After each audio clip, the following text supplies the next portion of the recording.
Para esta mañana, como te veo, te trato. Voy a suplicar que me cierren esa puerta, por favor. Como te veo, te trato. Ya vamos a darnos cuenta por qué estamos sobre ese tema. Se cuenta que en un vuelo internacional, de los que a diario pues vuelan de un lugar a otro, un hombre de raza negra se sentó al lado de una elegante y hermosa mujer blanca. Indignada, la mujer llamó a la azafata para quejarse. La azafata preguntó: ¿en qué puedo servirle, señora? Es que no se da cuenta, dijo la mujer. Su aerolínea me ha sentado al lado de un hombre negro. Y yo no soporto viajar junto a esta repugnante gente. Búsqueme otro asiento. Dice: cálmese, por favor, señora, le respondió la azafata. Este vuelo está repleto, pero voy a ver si hay algún otro asiento disponible. Ante esto dice que la altanera mujer miró con menosprecio al hombre negro y a su vez fue objeto de la mirada acusadora de los pasajeros, testigos de lo que estaba ocurriendo. A los pocos minutos regresó la azafata. Señora, tal como sospechaba, lamentablemente está llena toda esta sección en clase turista, pero nos queda un asiento en primera clase. La altiva pasajera miró con arrogancia y autosuficiencia a los demás pasajeros, pero antes de que pudiera decir nada, la azafata continuó: un cambio como este a primera clase es realmente excepcional, casi nunca se da. Así que fue necesario que el capitán mismo lo concediera. Dadas las circunstancias, el capitán consideró intolerable que una persona se viera obligada a sentarse al lado de otra tan detestable. Dicho esto, la azafata se dirigió al hombre negro y le dijo: disculpe, señor, tenga la bondad de tomar su equipaje de mano y acompañarme al frente, donde le tengo el asiento reservado. Manifestando, dice, su aprobación, los pasajeros que fueron testigos del sujeto aplaudieron a su compañero de vuelo mientras éste se dirigía a primera clase para acomodarse en su merecido asiento. ¿Alguna vez ha vivido usted la experiencia de ser menospreciado? ¿Cuántos hemos vivido la experiencia de ser menospreciado? Yo creo que todos, ¿verdad? O alguna vez hemos vivido la experiencia de menospreciar o desestimar a alguien. Pues yo creo que ambas cosas no suceden en la vida. Lastimosamente no suceden. Sí nos sucede. Y bueno, yo creo que el menosprecio o la desestima, para quien lo recibe, siempre va a resultar ofendido u humillante. ¿Verdad? Si usted menosprecia, la persona a quien menospreció se sentirá humillada, se sentirá muy ofendida. Y de hecho, pues si usted es el que recibe, es obvio, ¿verdad? Usted estará muy indignado, ofendido, humillado de tal situación. Menospreciar o desestimar o discriminar a alguien, otorgándole un valor muy diferente al que representa o merece, resulta ser, óigase bien, una experiencia que la Biblia misma condena. Cuando nosotros vamos a las Escrituras, a la palabra de Dios, y estamos leyendo cuántas cosas, pero cuando entra para definir el menosprecio, vamos a encontrar siempre una condena de parte de la palabra, siendo que el menosprecio, óigase bien, o la discriminación, como se presente, no solo duele a la persona que lo recibe, sino también resulta ser una actitud desagradable y pecaminosa delante del Señor. Imagínese usted. ¿Qué dice la Biblia sobre el tratar de manera diferente a las personas por su clase social o por su condición económica, que a diario lo vivimos? Quiero decirle que Santiago o Jacobo, el hermano de el Señor Jesucristo, escribiendo a los judíos cristianos que por causa de la persecución, dice, se encontraban dispersos por todo el imperio romano, viviendo algunos de estos judíos, dice que en situaciones de pobreza. Esa pobreza había ocasionado la discriminación por aquellos que estaban en mejores condiciones. Entonces Santiago entra para dar una solución o una verdad bíblica a esa situación que se estaba presentando. Entonces Santiago nos va a instruir respecto a la trascendencia, óigase bien, espiritual, de tratar de manera despectiva o discriminativa a las personas, además de instruir en el criterio que tiene que prevalecer. Fíjese bien que tiene que prevalecer en los creyentes, en los cristianos, para no ser objeto del rechazo, en este caso del Señor, por tal desagradable actitud, porque es una desagradable actitud delante del Señor. Entonces ahí está como presentada la situación, y vamos a ver cómo un personaje que conoció al Señor Jesucristo bien de cerca, como fue su hermano, pues entra para dar una solución a esta dificultad, a estas situaciones que se dan en las relaciones de unos con otros, que de hecho, fíjese bien, hay que adoptar un criterio. La única manera que nosotros podemos ser transformados es adoptando un criterio. Si nosotros no lo adoptamos, nuestra mente está vacía. Cuando hay un vacío y no hay argumentos de por medio, nosotros no sabemos qué hacer. Y hay necesidad de poner un argumento bíblico en todas las áreas de nuestra vida para que nosotros nos podamos considerar verdaderos discípulos de nuestro Dios. Por eso hay que leer la palabra. Y hay que no solamente leerla, sino ubicarnos. ¿Qué haría yo? ¿Cómo es este problema? ¿Cómo es esta situación? ¿Qué demanda la palabra? ¿Qué me demanda el Señor? De esa forma vamos conociendo y vamos sobre todo relacionándonos con la palabra, y más que relacionándonos con la palabra, relacionándonos con el Señor. ¿Sabe qué? Porque la palabra del Señor, voy a decirle algo que yo lo leí, un famoso libro que leía y leía y leía, hasta que la conclusión de este hombre fue la palabra. ¿Por qué tengo que leer la palabra del Señor? Porque la palabra es el Señor.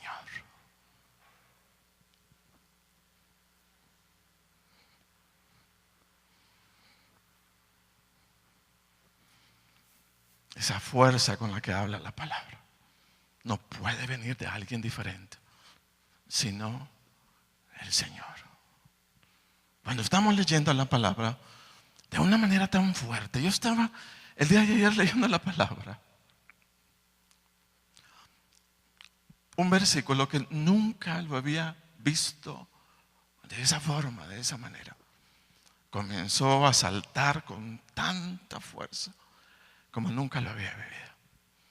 Entonces me di cuenta en ese momento que no solamente estaba leyendo la palabra, estaba conociendo el corazón de mi Dios tan fuerte, en un área donde Él estaba hablando y estaba poniendo un argumento bíblico en mi mente y en mi corazón.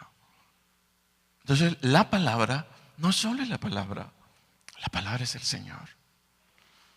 Y nosotros nos sentamos, cuando nos sentamos a leer la palabra, nos sentamos a leer la palabra con el Señor. Imagínese usted. Entonces es una cosa lindísima, pero lindísima. Entonces vamos a desamarrar este rollo. ¿Hay menosprecio? Sí. ¿Me han menospreciado? Sí. ¿He menospreciado?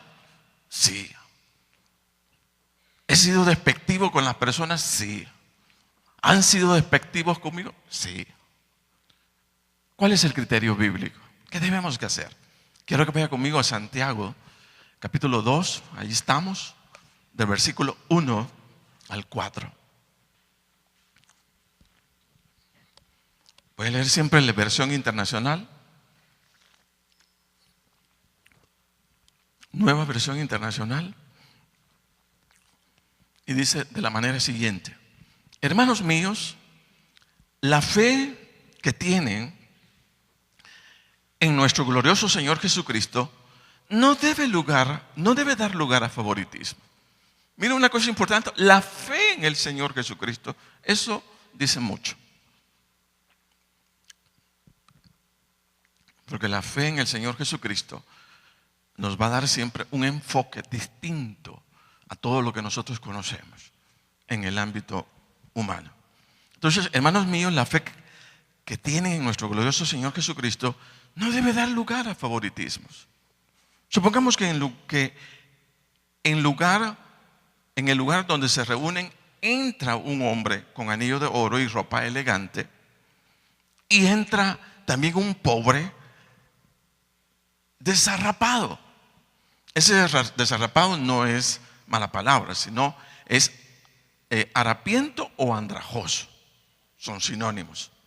Dice, si atienden bien al que lleva ropa elegante y le dicen, siéntese usted aquí en este lugar cómodo, pero al pobre le dicen, quédate ahí de pie o siéntate en el suelo a mis pies, ¿acaso no hacen discriminación entre ustedes juzgando con malas intenciones? Ahora, cuando tratamos a las personas según como las vemos, como te trato, como te veo, te trato, por su apariencia externa, mire, podemos dejar ver de nosotros mismos nuestra escasa o limitada capacidad que tenemos como personas para juzgar como Dios juzga y aprobar al que Dios aprueba y desaprobar al que Dios desaprueba. Yo lo concluyo de esa forma. Por nuestra naturaleza pecaminosa no tenemos la capacidad para hacer un buen juicio. No nos da. Porque nuestra justicia es relativa. Viene de nosotros. Entonces no damos la medida para juzgar como Dios juzga. Entonces, imagínense ustedes lo que va a expresar Santiago, cómo estaba de trastornado el enfoque del juicio que se estaba presentando entre los hermanos. Quiero que leamos Santiago 2:5 y dice, escuchen mis queridos hermanos, ¿no ha elegido Dios a los que son pobres según el mundo para que sean ricos en la fe y hereden el reino que prometió a quienes lo aman? Pero ustedes han menospreciado al pobre. ¿No son los ricos quienes lo explotan a ustedes y los arrastran hasta los tribunales? ¿No son ellos los que blasfeman el buen nombre de aquel a quien ustedes pertenecen? Entonces, esta incapacidad de juzgar y aprobar lo que Dios aprueba, habla, fíjese, de cuán alejado, distante está la apreciación natural del hombre en relación a la sabiduría y justicia que debemos mostrar en el Señor.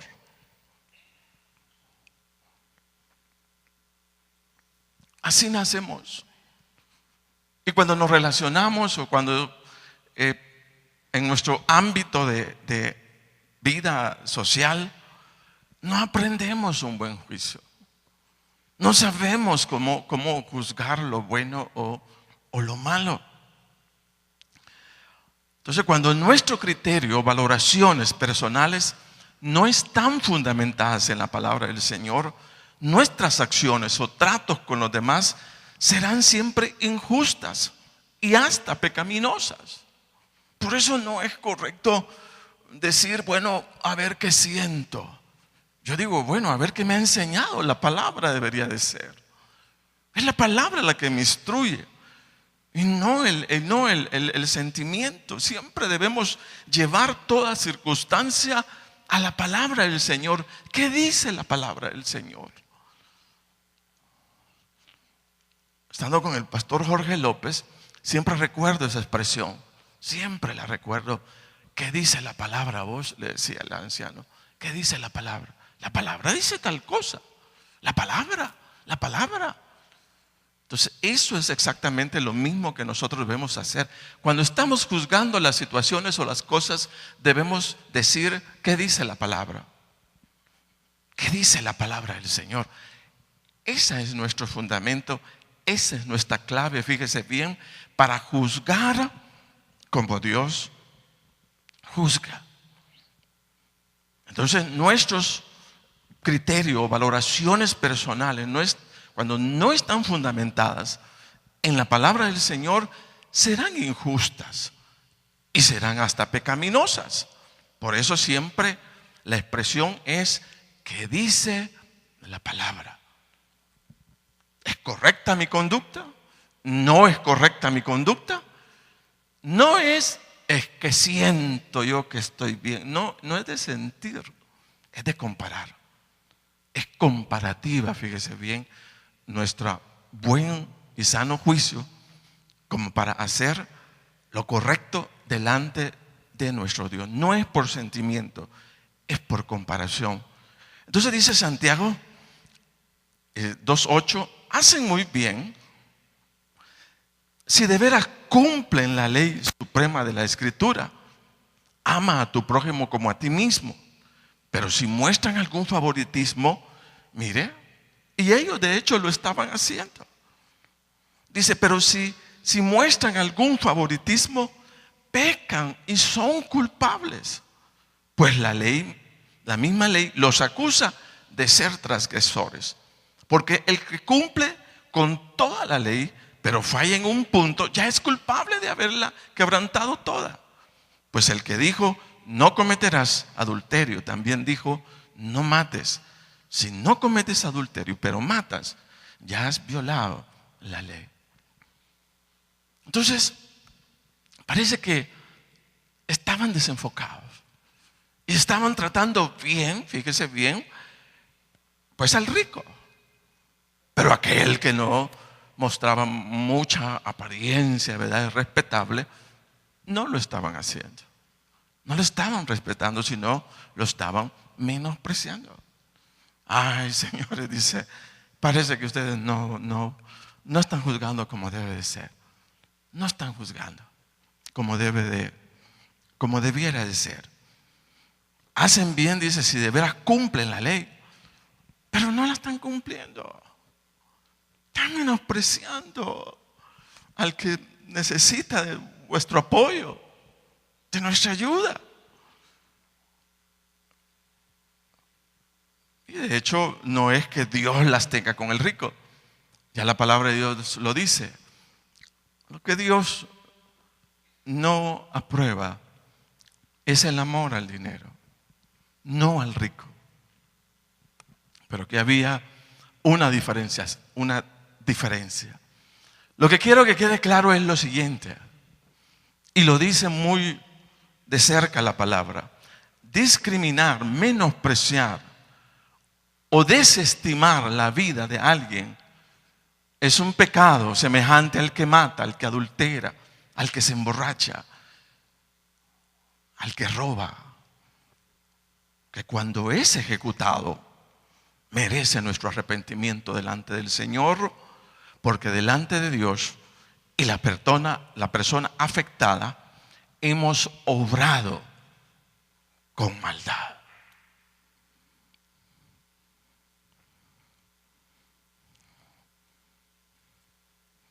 A lo mejor señalemos al adúltero, a lo mejor señalemos al que roba, pero casi nunca vamos a señalar al que menosprecia. Y dice que la discriminación o el menosprecio entre las personas es un pecado delante de Dios. es un pecado, o sea, hay ofensa, fíjese bien, al Señor precisamente por este tipo de actitud.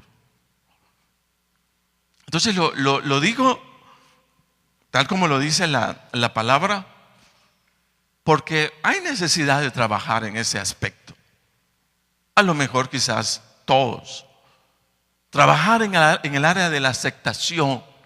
Muchas veces por el orgullo personal, tendemos a menospreciar. Y la palabra de Dios dice, no, eso no entra. No tiene que haber menosprecio, humillación, fíjese, entre los hijos de Dios. Ustedes deben amarse, ustedes deben comprenderse, ustedes deben considerarse, pero no menospreciarse.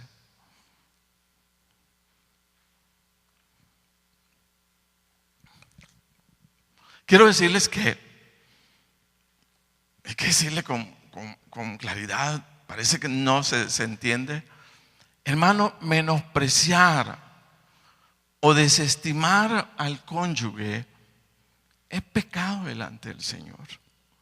Siendo que el menosprecio que sale del corazón del hombre hacia su pareja es algo que Dios aborrece.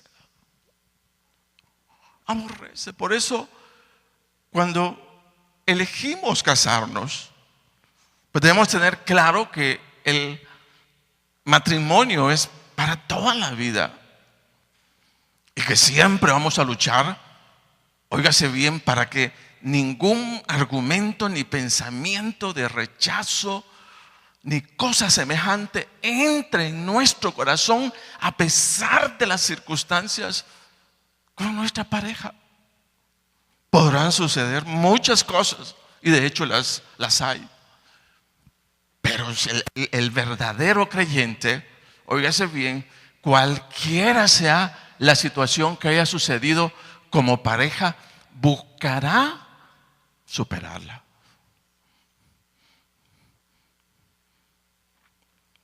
Y no dar lugar al menosprecio. Nunca. Nunca. Así como lo oye. Pero hermano, pero me ofendió, pero me traicionó, dice, nunca.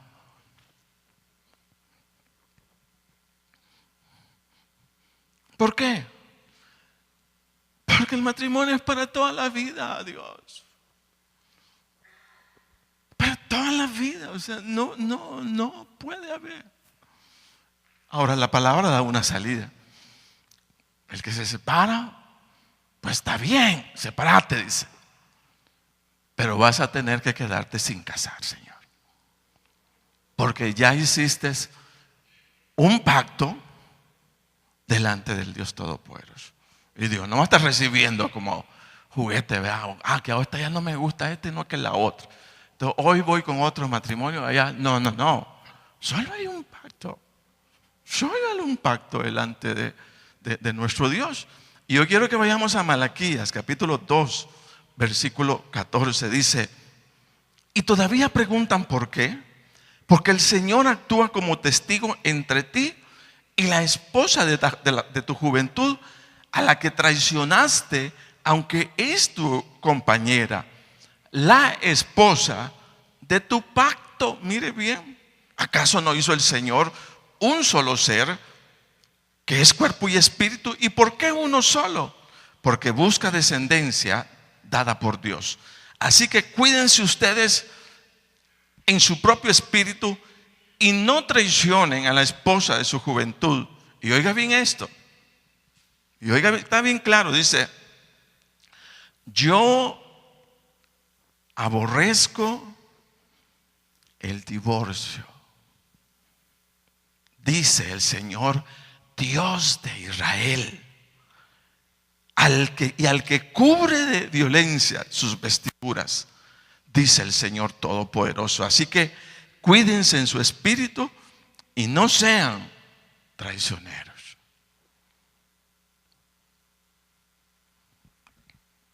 Entonces ese menosprecio llevado a la casa, llevado al hogar, óigase bien, Dios, así, el Señor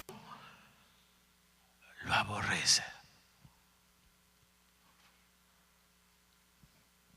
El Señor aborrece, óigase bien, la palabra divorcio.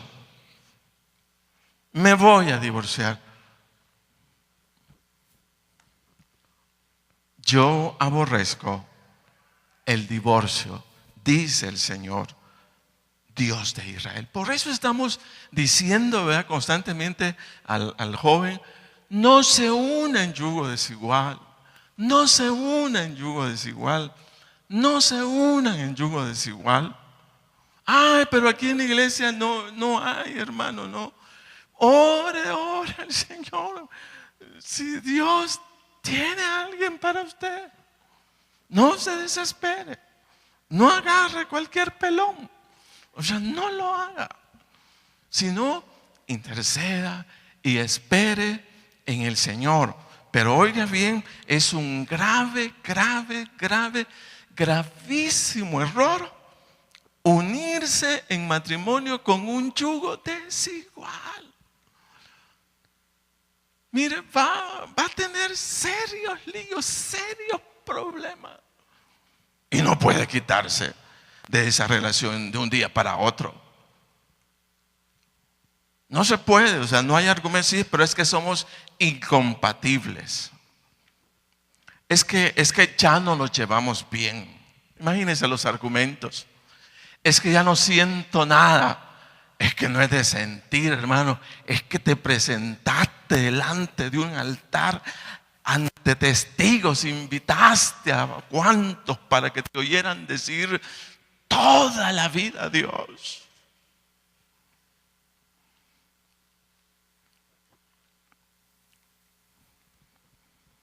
Toda la vida. Y por eso los invitamos, no solamente los invitamos por el regalo. Ellos nos van a señalar, ellos nos van a acusar. O sea, cuando nosotros digamos: bueno, mira, dígale a cualquiera usted: mira, yo te vi allá en la iglesia, en un altar, diciendo, ¿verdad?, ante testigos, ¿verdad?, promete usted vivir con fulana de tal en las buenas y en las malas, en la salud y en la enfermedad, en la escasez y en la pobreza, hasta que la muerte los separe. Sí. Y la pregunta sería: eso no es de sentimiento, eso es una decisión que estabas tomando delante de Dios y delante de todos los que te llevaron un regalo. Ellos son testigos, ellos te pueden acusar de que hablaste palabras incorrectas, de que no tomaste en serio, o sea, el pacto del Señor. Por eso insistimos, jóvenes, no metan las 4 relacionándose con cualquiera Dios. No lo haga. Se sufre demasiado, mucho sufrimiento. Entonces, aquí dice la palabra: yo aborrezco el divorcio, dice el Señor, Dios de Israel.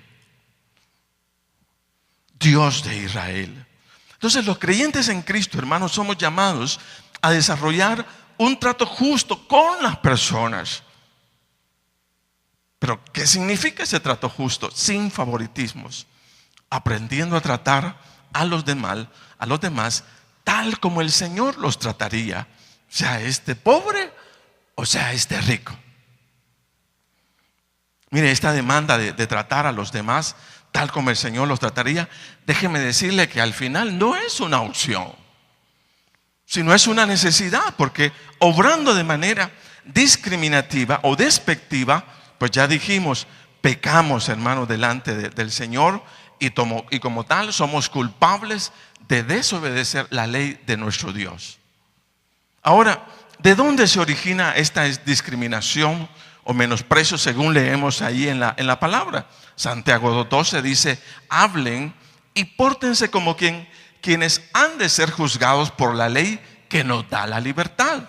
Entonces, la causa, la dijimos, era que estaban juzgando de acuerdo a su valoración o criterio personal, y no en base a la justicia o libertad que como discípulos tenemos en el Señor, quien nos enseña que en la vida todos los seres humanos vamos a ser juzgados por el Señor. Nuestro llamado, el nunca condenar o discriminar a nadie, sino el ser compasivos y misericordiosos con todas las personas.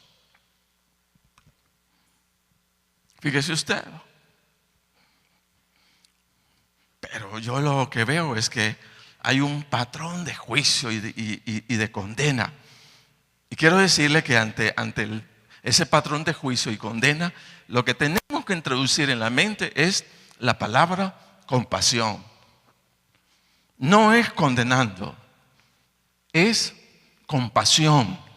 Compasión a tu cónyuge, compasión a tus hijos, compasión a tus líderes, compasión a quienes te rodean.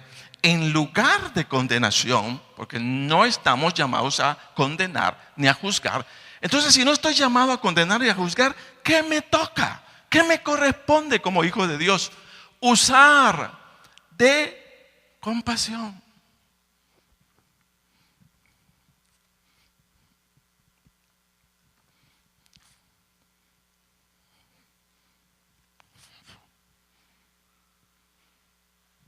Entonces, si hay condenación,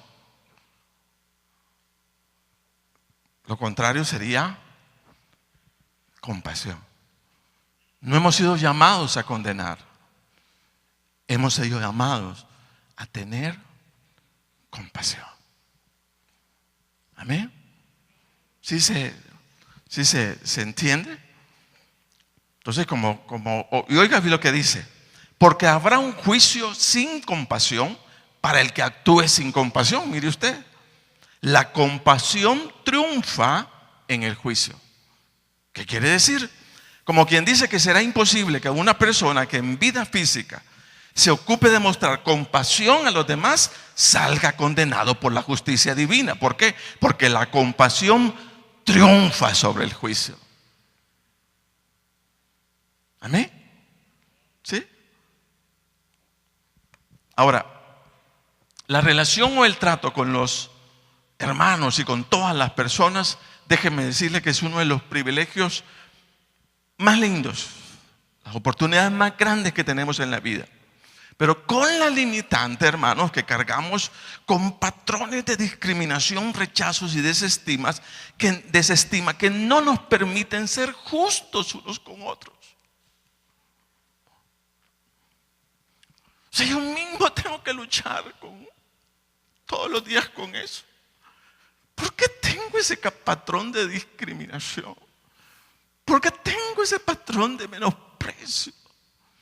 ¿Por qué en lugar de misericordia, de compasión, no lo hago de esa forma? Y tengo que estar dándole vuelta a todos mis pensamientos y a mis argumentos para ponerme en la posición exacta. O sea, lucho conmigo mismo, peleo conmigo mismo. No doy la medida de esta palabra. Siempre termino condenando y siempre termino juzgando y siempre termino mandando al infierno a las personas. Y la palabra de Dios dice, no nos manda eso. Nos manda a perdonar, nos manda a ser compasivos, nos manda a ser misericordiosos con las personas. Entonces el apóstol Santiago, hablando al pueblo judío disperso, les enseña otro modelo diferente a la condenación o discriminación. Y esto es compasión. Cuando estés juzgando a alguien, vas a tener dos opciones. O la condenas o tienes compasión de ella. El único que puede juzgar es Dios. A nosotros solo nos queda una opción: mostrar misericordia. No tenemos. Es que yo desearía que fulano, es que yo desearía que mengano, es que a mí me gustaría verlo. No. Tus palabras frente al ofensor, frente al que te ha herido, al que te ha, siempre es compasión. Compasión, misericordia. Amén. Por eso, hermanos, fuimos llamados por el Señor. Más bien, rompiendo esos patrones de rechazo, de discriminación, desestima del cual todos somos víctimas. Entonces vamos a acercarnos a lo que la palabra dice, a obrar la justicia del Señor a través de nosotros. Recuérdense que la postura es: ¿cómo debo de tratar a los demás? Yo debo de tratar a los demás tal como el Señor los trataría. Y el único que puede condenar es Dios. A mí se me manda a sacar de mí, del fondo de mi corazón, por muy herido, ofendido, compasión, perdón.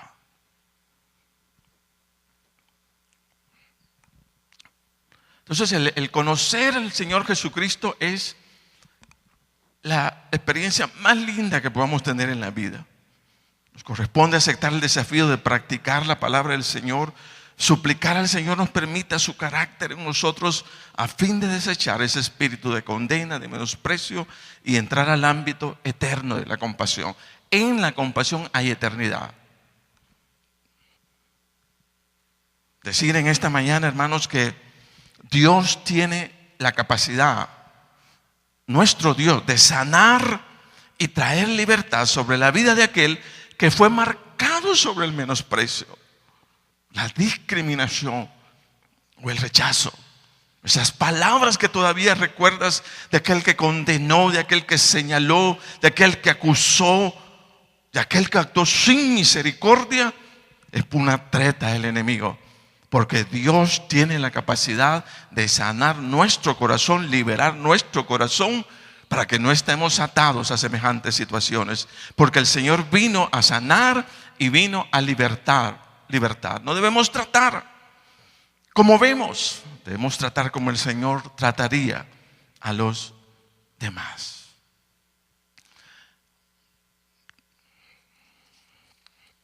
Como te veo, te trato. No, te voy a tratar como el Señor te trataría. Póngase de pie.